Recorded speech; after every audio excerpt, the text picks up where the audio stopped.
Teman-teman, baca firman Tuhan wajib setiap hari. Amin. Halo teman-teman, baca firman Tuhan wajib setiap hari. Amin. Salam, selamat pagi, dan salam sehat buat kita semua. Tuhan memberkati kita semua. Firman Tuhan pada pagi hari ini, di hari yang ke-170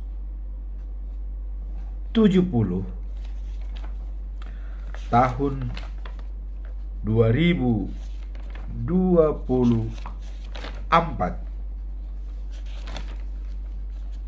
adalah diambil dari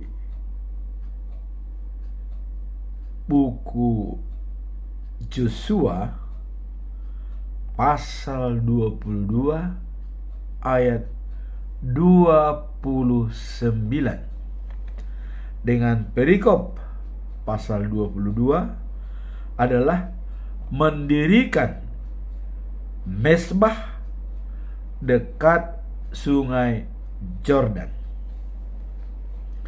Dalam nas kita pada pagi ini, yaitu pasal 22 ayat 29 adalah sebagai berikut.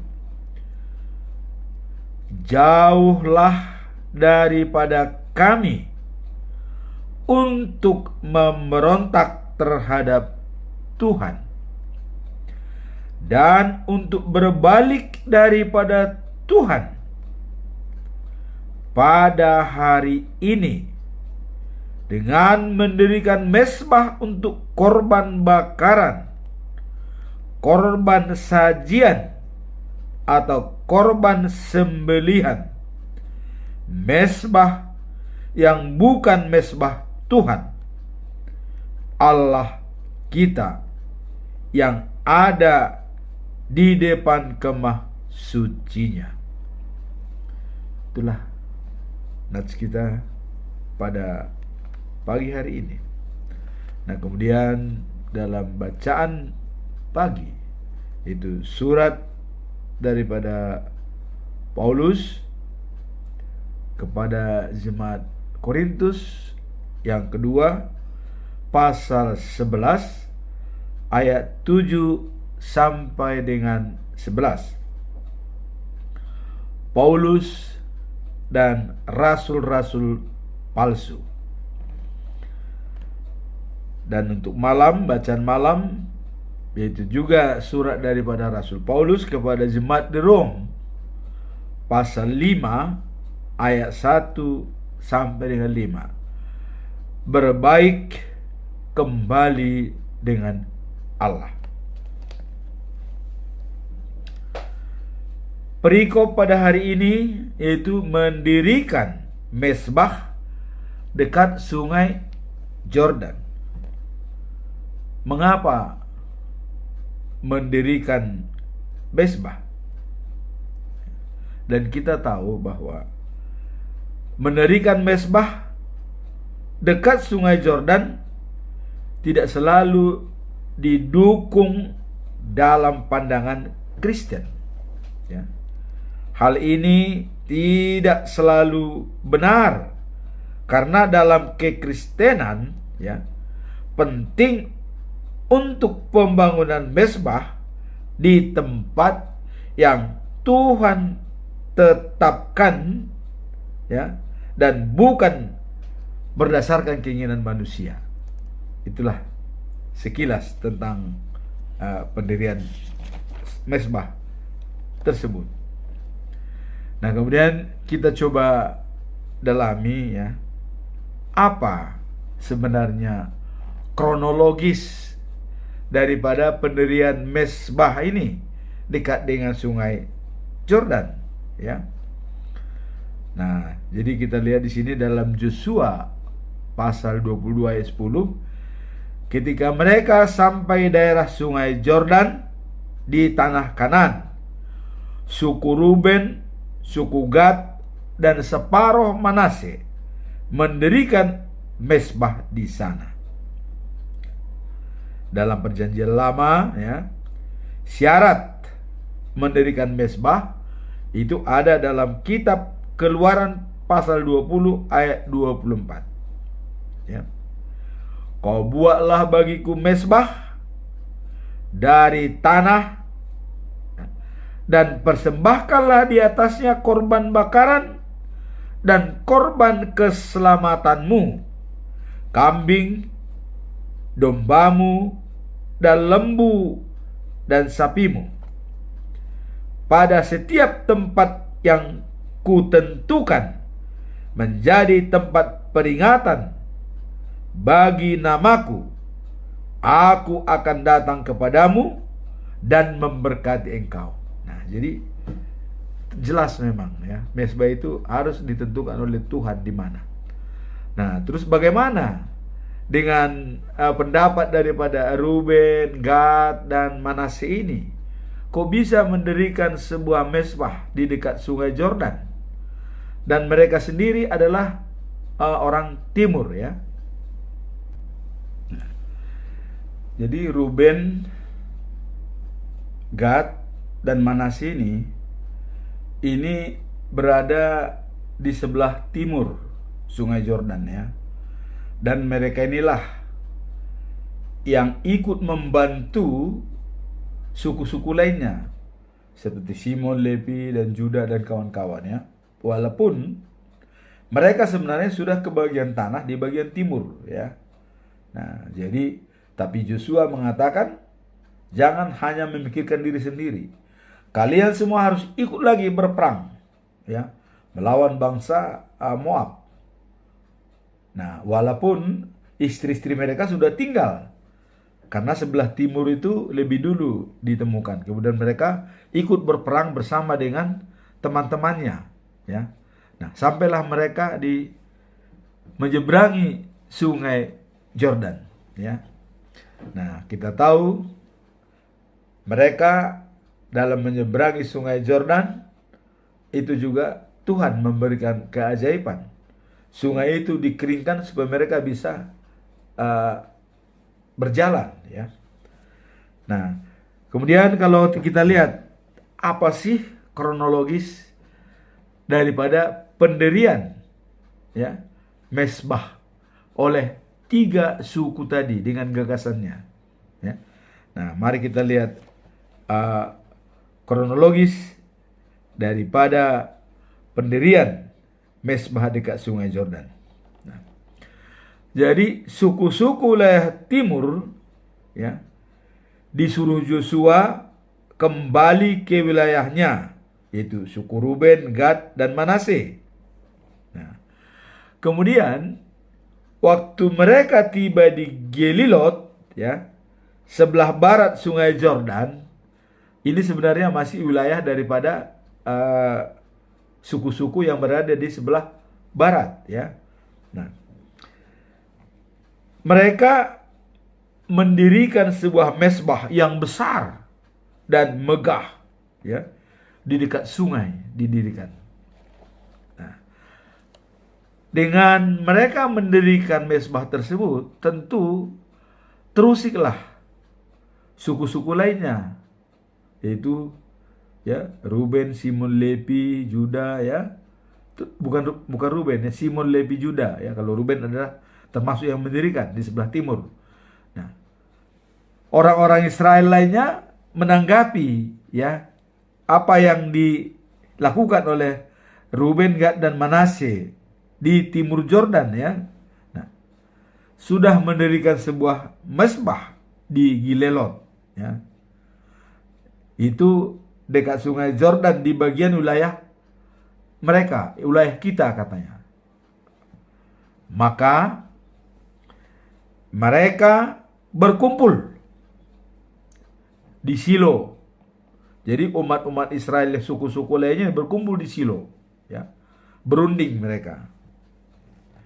Hendak, nah, jadi mereka sudah siap perang Wah, ini nggak benar ini Ruben dan Gad Manasye ini. Ini bikin ulah ini. Sudah melawan Tuhan ini, kira-kira begitu. Kok bisa mendirikan mesbah? Padahal mesbah kan sudah ada di sebelah barat ya, di depan kemah suci. Sudah ada. Kenapa kok didirikan lagi mesbah? Ada apa ini? Nah, maka mereka mengambil Pinehas, anaknya Imam Eliezer. Itu cucunya Harun ya. Nah, Pinehas menugaskan dia dan bersama 10 orang perwakilan daripada kepala-kepala suku mereka, kepala-kepala keluarga. Jadi menemani Pinehas 10 orang untuk pergi menanyakan apa maksud daripada Ruben, Gad, dan Manasye sebelum mereka memerangi mereka. Jadi coba ditanyakan dulu apa sebenarnya.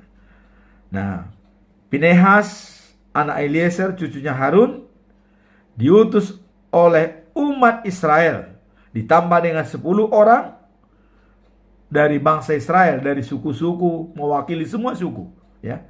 Nah, sehingga sampailah mereka ke Sungai Yordan. Jadi setelah sampai di Sungai Yordan, sampai di tempat, bertemulah mereka dengan Ruben, Gad, dan Manasye. Nah, kemudian berkatalah mereka,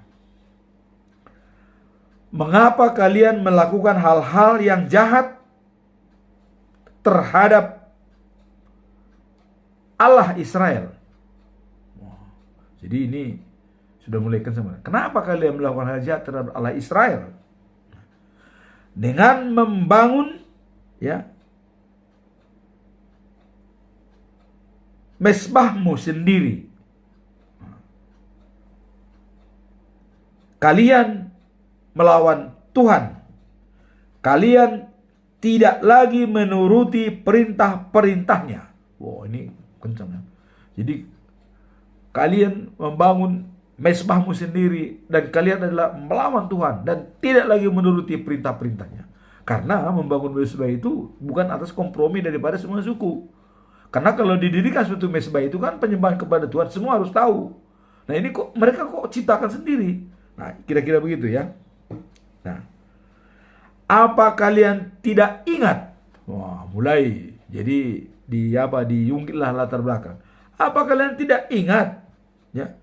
Dosa kita di Peor katanya. Nah, apa itu dosa di Peor? Kita tahu di Peor itu bahwa Israel bersekutu dengan perempuan-perempuan Moab ya, dan menyembah berhala. Itu yang terjadi di Peor, sehingga Tuhan itu sangat marah. Kalau kita lihat dalam Bilangan pasal 25 ayat 1 sampai 3 ya. Nah, berzinah dengan perempuan-perempuan Moab ya.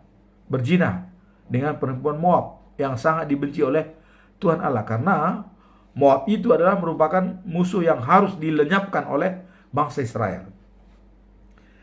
Kemudian ayat 3 katakan menyembah Baal yang ada di Peor ya. Jadi menyembah dewa-dewa berhala di Peor, Baal Peor ya, sehingga Allah sangat murka. Nah, mereka bilang pada waktu itu kita dihukum Tuhan dengan suatu wabah penyakit walaupun kita umatnya sendiri. Jadi Tuhan menghukum dengan penyakit ya. Nah, sampai sekarang kita menanggung sebabnya. Apakah itu belum cukup? Nah, itu dikatakan oleh Pinehas sebagai wakil daripada Israel yang suku-suku lainnya kepada Ruben dan Gad. Nah, sekarang apakah kalian mau membelakangi Tuhan lagi? Jadi dengan pengalaman itu yang sudah Tuhan marah itu kepada kita, apakah kalian mau mengulangi seperti itu? Nah, kira-kira begitu ya. Nah, kalau hari ini kalian melawan Tuhan, ingat katanya, besok Ia akan marah kepada seluruh umat Israel, bukan hanya pada kalian. Sebab akibatnya Israel, satu orang berbuat salah itu bisa semua dihukum. Ya, bisa semua dihukum. Nah, jadi artinya mereka sangat takut sekali kalau ini bisa berakibat fatal bagi suku-suku lainnya.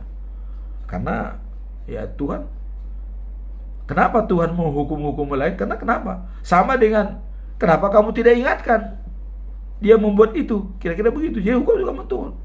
Jadi walaupun seorang berbuat, Tuhan bisa menghukum semua.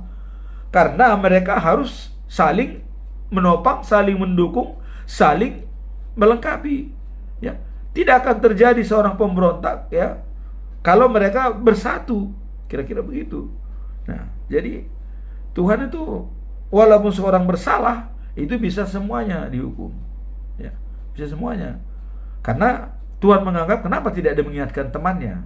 Kenapa membiarkan temannya berbuat tidak baik? Nah, jadi ini juga perlu bagi kita. Kalau ada teman kita yang berbuat tidak baik, sebaiknya kita menegur. Apalagi pimpinan jemaat. Kalau ada jemaat yang berbuat salah, ya, tidak pernah diperingatkan, itu adalah kesalahan pimpinan jemaat. Tapi kalau sudah diingatkan, dia berbuat salah, itu bukan kesalahan daripada pimpinan jemaat. Tapi kalau pimpinan jemaat tidak pernah mengingatkan kepada jemaatnya, jemaat berbuat salah, itu dosanya bisa pada pimpinan jemaat yang dipertanggungjawabannya. Maka hati-hati sebagai pimpinan jemaat, harus benar-benar tahu dan mengerti semua umatnya. Itulah makanya perlu sosialisasi ya untuk bersilaturahmi dengan semua umat yang ada di bawahnya. Nah, maka dulu Musa itu membuat suatu Jetro kan, ya, dibagi-bagi, ya, sekian sektor. Nah, sekarang ini sektor bagi wilayah-wilayah supaya semua jemaat itu kebagian pemberitaan firman Tuhan. Nah, kira-kira begitu. Nah, jadi ini dikatakan oleh Pinehas kepada mereka, sekarang apakah kalian mau membelakangi Tuhan lagi? Nah, kalau hari ini kalian melawan Tuhan, besok Ia akan marah kepada seluruh umat Israel. Jadi kepada seluruh, bukan hanya kepada kalian. Ingat lo akibatnya, ke semua katanya. Nah, kalau daerahmu itu najis dan tidak perlu untuk dijadikan tempat ibadah kepada Tuhan, nah, pindah sajalah kemari, kata mereka, ya, ke daerah Tuhan, di mana terdapat kemah Tuhan. Jadi kalau daerahmu itu najis, misalnya tidak bisa di situ ada mendirikan mezbah, pindah ajalah ke tempat yang sudah ada. Artinya mereka menjalankan karena sudah ada mezbah di depan kemah Tuhan, di tempat mereka di sebelah barat, ya, sudah ada. Kalau di tempatmu tidak, udah mintalah supaya kira-kira begitu, ya. Nah, kemudian dikatakan mintalah sebagian daerah kami. Artinya mereka, kalau di tempat ini misalnya najis, mintalah daerah di tempat kami. Artinya atas sepengetahuan kami dan kita kerjakan bersama. Kira-kira begitu maksudnya Pinehas. Jadi semua suku itu tahu kalau mendirikan sebuah mezbah, tidak sembarangan mendirikan mezbah itu, ya. Karena Tuhan juga akan menentukan di mana tempatnya. Ya, kalau didirikan mezbah, Tuhan tidak pernah hadir di situ, kan sia-sia, percuma, ya. Nah, contoh, ya, Tuhan sudah mengatakan, yang menghormati aku akan kuhormati, yang menghina aku akan kuhina. Siapa? Ya. 2 anaknya Harun, ya, Abihu dan Nadab, ya. Perapian sudah ada, ditentukan oleh Musa dan Harun, sudah ada. Kenapa dia membuat perapian baru? Ya. Nah, ini kira-kira diingatkan oleh Pinehas tadi. Dia buat perapian baru. Ya. Begitu dibakar, Tuhan marah, keluar api, dua-duanya mereka mati terbakar. Nah, itu jadi tidak sembarangan membuat mezbah Tuhan. Harus seizin oleh Tuhan. Nah, jadi kita pun mungkin dalam mendirikan rumah ibadah, ya, kita minta dengan Tuhan lah, di mana sebenarnya rumah ibadah yang benar, ya. Kalau di tempat itu banyak mudorotnya, banyak tantangannya, ya buat apa kita dirikan tempat ibadah? Kita bertengkar dengan masyarakat, tidak perlu, ya. Kita mendirikan tempat ibadah untuk bersama dengan, bersinergi dengan masyarakat sekitar. Maka di PBB ada persetujuan 60, itu mungkin maksudnya ya, supaya semua dijalankan dengan persuasif dan baik. Nah, kemudian yang harus dimerahkan adalah akibatnya. Semua bangsa Israel dihukum. Jadi apabila harus didirikan seperti itu, nanti kalau salah, dan apa akibatnya, kata mereka ya, bahwa semua bangsa Israel dihukum. Ya, yang berdosa hanya seorang, tetapi mati bukan dia sendiri. Nah, ini contoh seperti anak-anak Zerah, ya. Jadi Zerah ini, ya, dia punya cucu Akan, ya. Nah, anak-anak Zerah tidak mau menuruti perintah Tuhan, ya, mengenai barang-barang, ya, yang harus dimusnahkan, ya. Apa akibatnya? Ya. Semua bangsa Israel dihukum. Yang berdosa hanya Akan, tetapi mati bukan dia saja. Kira-kira begitu ya. Barang-barang terlarang saja harusnya Tuhan kata, jangan ambil barang-barang itu, harus dimusnahkan. Nah, itu biasanya kalau mereka menang perang, ada kalanya Tuhan memerintahkan ambil barang-barangnya dan manfaatkan. Tapi ada juga dikatakan jangan ambil satu pun barang-barang tersebut, harus dimusnahkan. Oh, datanglah anak-anak Zerah, diambil, disimpan. Ya, tapi walaupun dia mengakui salah, tapi semua kena getahnya. Kira-kira begitu. Jadi kalau Tuhan perintahkan jangan, jangan. Kalau Tuhan perintahkan ambil, ambil. Nah, karena Tuhan sudah memikirkan barang-barang terlarang dan barang-barang yang bisa diambil. Nah, jadi itu sudah terjadi, kata Pinehas, kepada dulu Zerah, ya, dan kepada keturunannya Akan, ya. Nah, itu dalam Yosua 7 ayat 1. Orang-orang Israel melakukan pelanggaran terhadap barang yang dikhususkan itu, sebab Akan bin Karmi bin Jabdi bin Zerah dari suku Yehuda telah mengambil sesuatu dari barang yang dikhususkan itu, maka bangkitlah murka Tuhan terhadap Israel. Itu Yosua pasal 7 ayat 1, ya. Nah, jadi barang-barang khusus itu tidak boleh diambil, ya. Karena sudah Tuhan mengatakan jangan, harus dimusnahkan. Ya. Jadi apapun, baik lembu, baik emas, baik apa ya, kalau memang harus dimusnahkan, musnahkan. Kalau memang ambil barang-barangnya dan pergunakan, ambil. Jadi itu sudah diperintahkan. Nah, jadi bagi Tuhan tidak boleh main-main, ya. Nah, kemudian setelah mereka menasihati begitu, ya, mungkin sudah mulai paham, orang-orang Ruben itu menjawab. Apa jawabannya? Yang Maha Kuasa ialah Tuhan. Ia tahu mengapa kami melakukan ini. Jadi mereka dengan rendah hati, karena mereka tidak ada itikat jelek dalam membuat itu, ya. Cuma mereka hanya ingin persaudaraan sejati itu tetap, bahwa mereka juga pengikut Tuhan. Kira-kira begitu. Nah, maka Tuhan memang melihat daripada hati semua orang.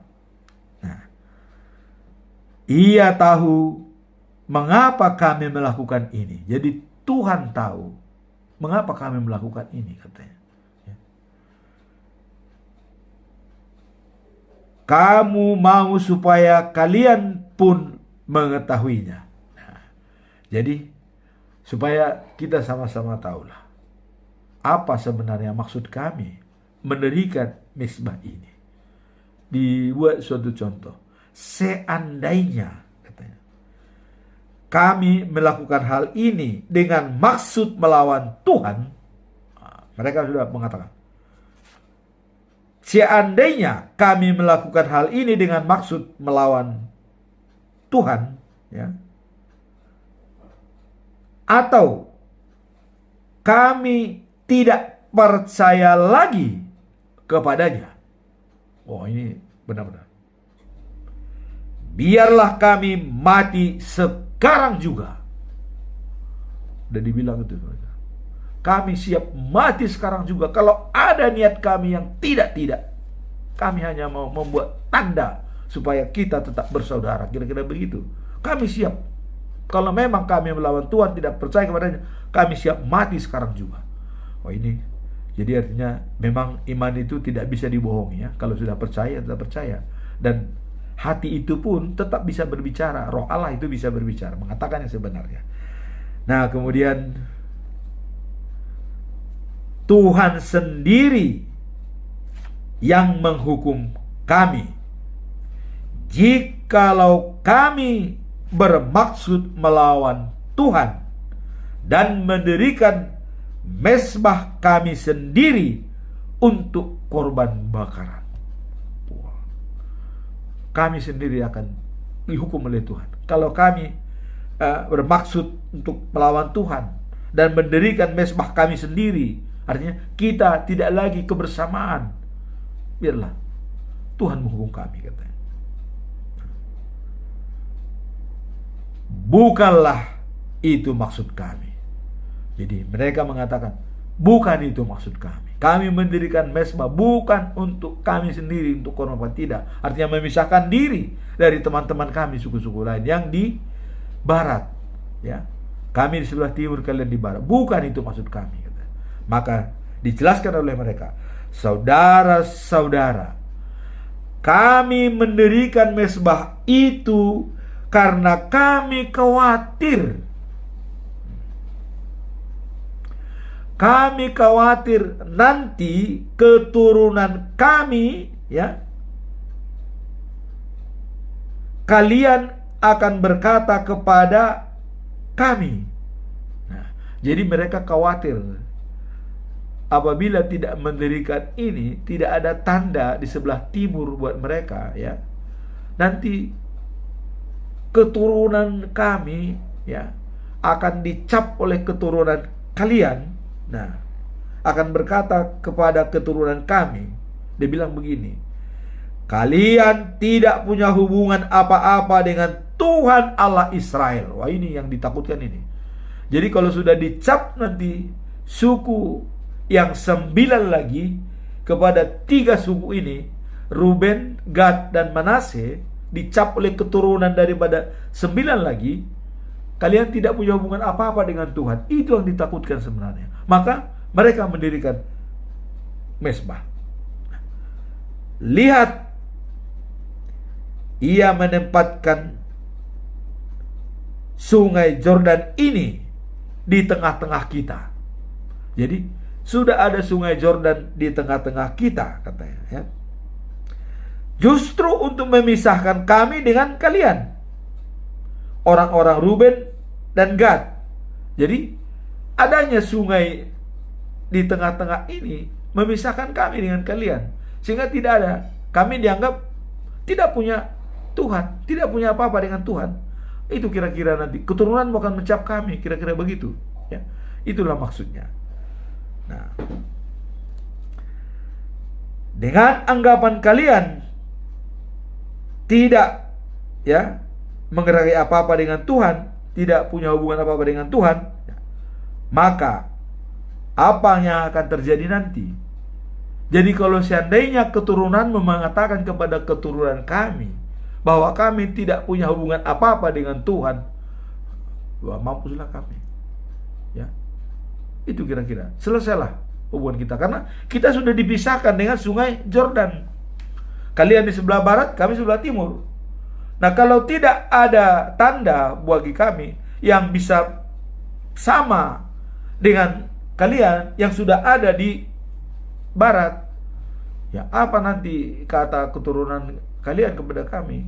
Kalau itu dicap kami seperti itu dan tidak ada bukti, ya, kami bisa hilang. Nah, kira-kira begitu, ya. Nah, tentulah keturunan kalian akan membuat keturunan kami berhenti beribadah kepada Tuhan. Jadi lebih risiko lagi, nanti kalian tidak punya apa-apa dengan Tuhan. Jadi kalau beribadah pun di tempatnya yang di sebelah barat nanti diusir. Nggak ada, kalian nggak ada hubungan dengan Tuhan. Nah, kira-kira itu yang dikhawatirkan oleh 3 suku ini, ya, karena sudah berpisah, karena dipisahkan oleh Sungai Yordan, sebelah barat, ya, dan sebelah timur. Nah, itu yang dikhawatirkan oleh 3 suku tersebut, ya. Nah, jadi dibilang, kami mendirikan mezbah bukan untuk korban bakaran atau untuk persembahan-persembahan kami, tetapi, nah, jadi tegas, untuk menjadi tanda bagi kita, kedua belah pihak, dan bagi keturunan kita di kemudian hari, bahwa betul-betul kami ini beribadah kepada Tuhan di kemahnya. Jadi kehadirannya dengan membawa kurban, membawa bakaran, persembahan-persembahan, dan kurban persahabatan. Jadi sudah dijelaskan memang ini adalah hanya sebagai tanda bahwa kami juga memuji Tuhan yang sama dengan kalian, sehingga anak-anak kita nanti, keturunan kita nanti, oh, itu saudara kita sama dengan kita, untuk mengingatkan. Nah, itulah pertanggungjawaban daripada Ruben, Gad, dan Manasye, untuk sebagai tanda, bukan untuk kurban bakaran atau untuk persembahan-persembahan kami. Jadi bukan untuk kurban bakaran dan persembahan, tapi hanya sebagai tanda bahwa kami juga sama. Karena di tempat kalian sudah ada, ya, sudah ada mezbah di depan kemah suci itu. Nah, kami juga, kenapa kami dirikan ini? Supaya ada juga, ya. Ini hanya sebagai tanda, supaya nanti kalau kita ini sudah meninggal semua, cucu-cucu kita akan melihat, oh iya, ternyata 3 suku yang di seberang sana, sebelah timur, ternyata itu adalah sama dengan kita, menyembah Tuhan Allah. Buktinya, mezbahnya sama dengan mezbah kita. Itulah jawaban daripada Ruben dan Gad dan Manasye, ya. Nah, kemudian dengan demikian dikatakan, keturunan kalian tidak akan berkata bahwa keturunan kami tidak punya hubungan apa-apa dengan Tuhan. Jadi dengan dibuatnya tanda itu, tidak ada lagi berkata bahwa itu tidak menyembah Tuhan, karena ada mezbah. Oh, itu juga sama dengan kita. Itulah jawaban daripada Ruben, Gad, dan Manasye. Jadi maksud kami, seandainya keturunan kalian berkata demikian, maka keturunan kami dapat berkata, lihatlah mezbah itu. Jadi didirikannya mezbah itu sebagai saksi hidup persaudaraan sejati antara suku Ruben, Gad, dan separuh Manasye, dan juga Simon, Levi, Juda, Isasar, Jebulon, dan lain-lain, ya. Jadi itu merupakan sebagai tanda, lambang bahwa kita adalah bersaudara, menyembah Tuhan yang sama. Itulah kira-kira dalam jawaban mereka kepada utusan daripada 9 suku Israel yang diwakili oleh Pinehas dan 10 orang kepala-kepala suku dari antara umat Israel. Sehingga nenek moyang kami mendirikan sebuah mezbah yang serupa dengan mezbah Tuhan, bukan untuk korban bakaran dan persembahan, tetapi sebagai tanda bagi kita kedua belah pihak antara timur dan barat. Jadi untuk menyatukan timur dan barat, didirikanlah mezbah itu sebagai lambang. Dan dikatakan, ya, inilah jawaban ayat hari ini, ya, inilah jawabannya. percayalah, diyakinkan, kami tidak mau melawan Tuhan atau berhenti mengabdi kepadanya dengan mengambil mezbah lain untuk korban bakaran atau korban gandum atau untuk persembahan. Sedangkan mezbah Tuhan Allah kita sudah ada di depan kemah suci dan di situ hadir Tuhan. Jadi artinya dia tetap mengatakan kalau mezbah yang sebenarnya sudah ada mezbah kita, ini hanya sebagai tanda. Karena kita di menyeberang sungai. Kami sebelah timur, kalian di sebelah barat. Maka tidak ada lagi nanti perkataan-perkataan bahwa mereka tidak punya Tuhan. Dengan ini. Nah, kira-kira. Nah, dan inilah ayat hari ini. Yosua pasal 22 ayat 29 mengatakan, jauhlah daripada kami untuk memberontak terhadap Tuhan dan untuk berbalik daripada Tuhan pada hari ini dengan mendirikan mezbah untuk korban bakaran, korban sajian atau korban sembelihan, mezbah yang bukan mezbah Tuhan Allah kita yang ada di depan kemah suci. Jadi kami dirikan mezbah itu bukan mezbah Tuhan, tetap mezbah Tuhan. Kira-kira begitu pendapat mereka. Jadi dia kan tidak melawan Tuhan. Nah, kemudian setelah itu, dengan jawaban itu, maka pada hari itu terciptalah persaudaraan yang sejati kembali antara suku-suku keturunan Yakob yang di sebelah timur dan juga di sebelah barat. Jadi semua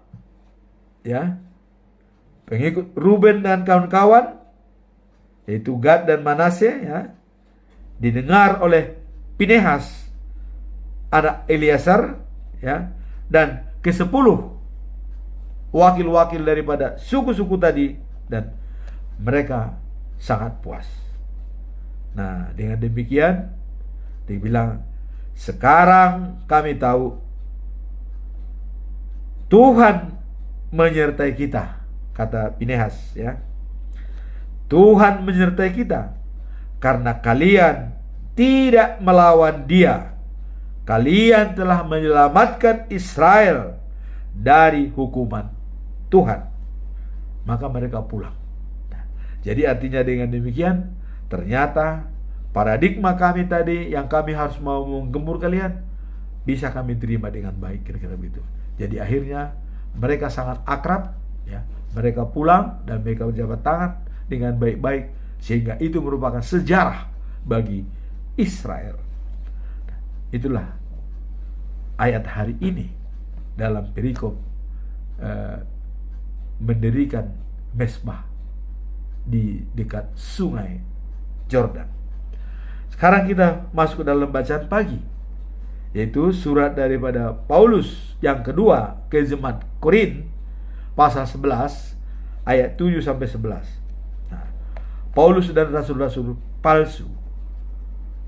Surat Paulus ke jemaat Korintus, kenapa Paulus mengirim surat ini dengan tegas kepada jemaat di Korintus? Karena Paulus sangat khawatir, dia sangat worry kepada jemaat Korintus yang baru bertumbuh imannya, yang sudah suci, yang sudah dibina selama ini, dengan adanya ajaran-ajaran palsu, jadi rasul-rasul palsu tersebut bisa mengajarkan Yesus, tapi bukan Yesus yang diajarkan oleh Paulus. Mengajarkan ajaran-ajaran, tapi bukan ajaran sesuai dengan ajaran yang diberikan Paulus. Itulah Maka Paulus sangat khawatir. Nah, kalian masih suci, kata Paulus, dan saya khawatir pikiranmu akan tergoda untuk tidak setia pada Kristus. Jadi sebenarnya menjaga pikiran mereka supaya tidak tergoda ya dengan ajaran-ajaran tersebut ya. Karena ya kita tahu dalam Kejadian 3 pasal 3 ayat 1 ya, ular paling cerdik dari segala binatang. Artinya iblis ya, cerdik menggoda Hawa ya, sehingga Adam juga ikut tergoda. Dan itulah awal mula daripada dosa manusia di dunia. Nah, ini yang dikhawatirkan oleh Rasul Paulus. Nah, karena yang diajarkan mereka tentang Yesus bukan Yesus yang kami berikan, bukan yang kami ajarkan.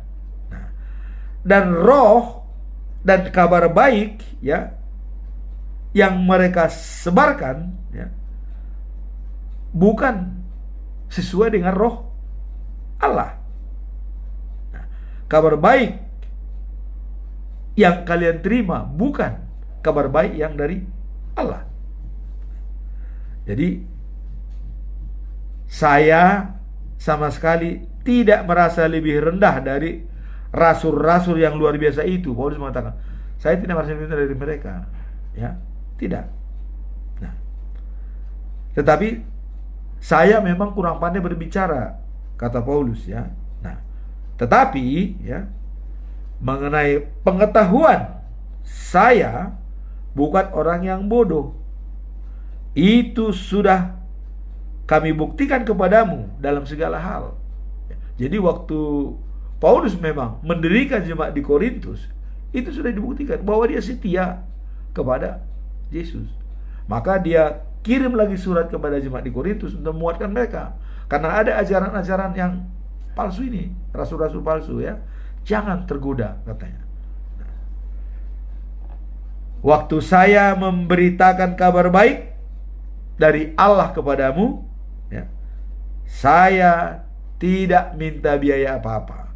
Nah, jadi mungkin dengan rasul-rasul palsu itu, mungkin mereka meminta bayaran segala macam supaya dapat roh Allah ini ya kan bisa.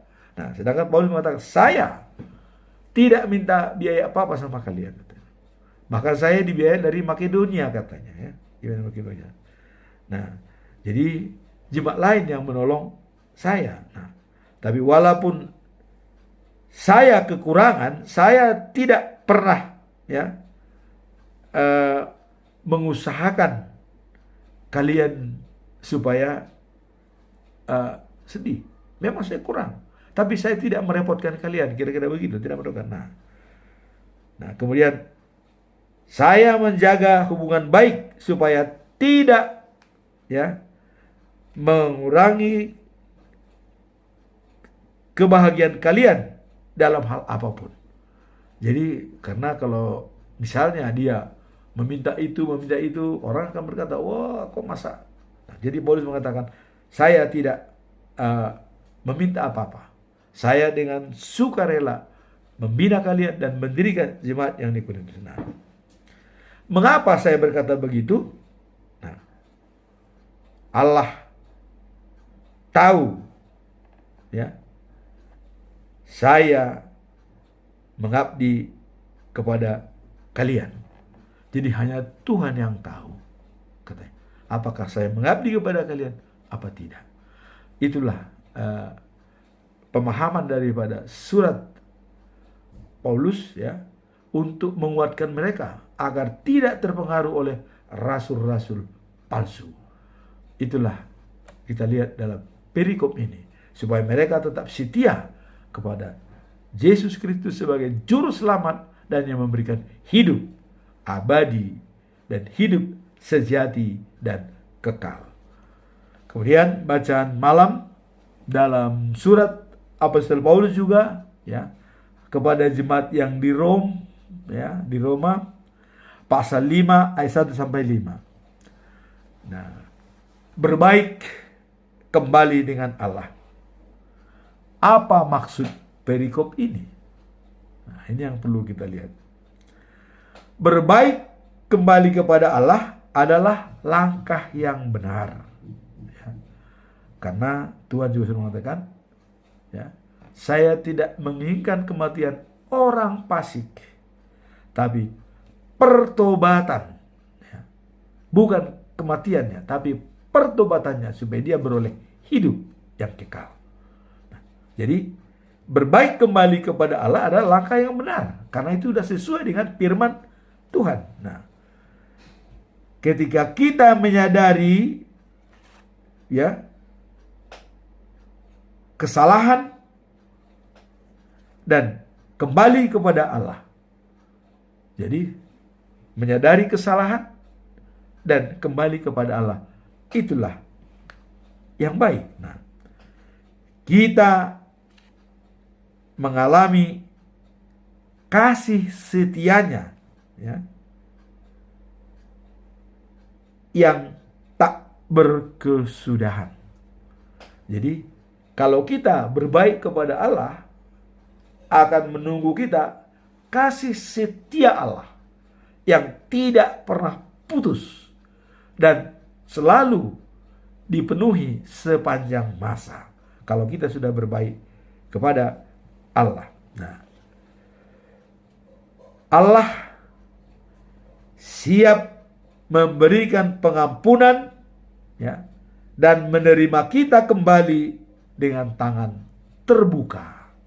Jadi Allah siap menerima kembali dengan pengampunan dan tangan yang terbuka. Ini kita lihat dalam kitab Yesaya pasal yang 1 ayat yang ke-18 dan 19. Dikatakan begini. Marilah, baiklah kita berperkara. Jadi bagi kita yang mempunyai suatu permasalahan atau berperkara, firman Tuhan mengatakan, sekalipun dosamu merah seperti kirmiji, ya, akan menjadi putih seperti salju. Jadi walaupun dosa kita yang sudah merah seperti kirmiji, akan menjadi putih seperti salju. Ya. Sekalipun berwarna merah seperti kain kesumba, akan menjadi putih seperti bulu domba. Jadi merah seperti kirmiji akan menjadi putih seperti salju. Walaupun berwarna merah, ya, seperti kesumba, akan menjadi putih seperti bulu domba. Inilah kalau kita kembali dan berbaik dengan Allah. Ya. Nah, perikop berbaik kembali dengan Allah, ya, Rasul Paulus, ya, mengatakan, mengirim surat ke jemaat di Rom, ya, dikatakan begini. Sekarang kita berbaik kembali dengan Allah karena kita percaya. Nah, kita percaya kepada Allah. Nah, sebab itu maka kita hidup dalam kedamaian dengan Allah. Kedamaian dengan Allah itu melalui siapa? Ya, dalam Yohanes, ya, 14 ayat 6 dikatakan, akulah jalan, kebenaran, dan hidup. Tanpa melalui aku, tidak ada yang sampai kepada Bapa. Nah, jadi sekarang kita berbaik, ya, kembali dengan Allah karena kita percaya. Oleh sebab itu, maka kita hidup dalam kedamaian dan Allah melalui Tuhan Yesus Kristus, anak tunggal yang dikirimkan oleh Allah untuk menyelamatkan manusia di dunia ini. Nah, oleh sebab itu percaya pada Yesus, ya, memungkinkan kita mendapat menghayati kasih Allah. Nah, dengan kasih itu kita hidup sekarang. Jadi dengan kita berbaik dengan Allah, ya, memungkinkan kita akan mendapat kasih karunia. Kasih karunia itu ya kita masih bisa diberikan kehidupan, kira-kira begitu. Kita masih diberikan hidup, ya. Nah, dan lebih dalam lagi katanya, ya, kita mempunyai harapan kebahagiaan dengan Allah. Ada harapan kebahagiaan. Apa itu? Ya, tempoh hari kita mengatakan bahwa Allah menyiapkan perjamuan pesta, ya, di Sion, kota yang ditentukan tempat Allah. Dengan perjamuan pesta itu dia menyiapkan katanya sapi yang gemuk-gemuk, daging yang gemuk-gemuk, ya, dan anggur yang berkualitas yang terbaik. Bisa buat Anda. Sekarang pertanyaan, dapatkah undangan itu bagi saya dan Anda? Undangan itu bisa kita terima apabila kita berbaik dengan Allah melalui Yesus Kristus. Nah, sebagai pedoman kita sama, ya, bersama dengan Allah, bila kita menderita, kita menjadi lebih tekun dan kita tidak lagi takut pada penderitaan, sabar, ya, dan tetap bersuka cita. Nah, karena ketekunan membuat orang tahan uji. Kalau kita tekun dan sabar, itu tahan uji, ya. Dalam Amsal 16 ayat 32, orang sabar melebihi seorang pahlawan, ya. Dan orang yang menguasai dirinya melebihi daripada seseorang menaklukkan sebuah kota. Jadi sabar dan menguasai diri. Nah, di sini dikatakan kalau kita tekun, ya, kita akan menjadi sabar dan tetap bersuka cita. Nah, ketekunan membuat orang tahan uji.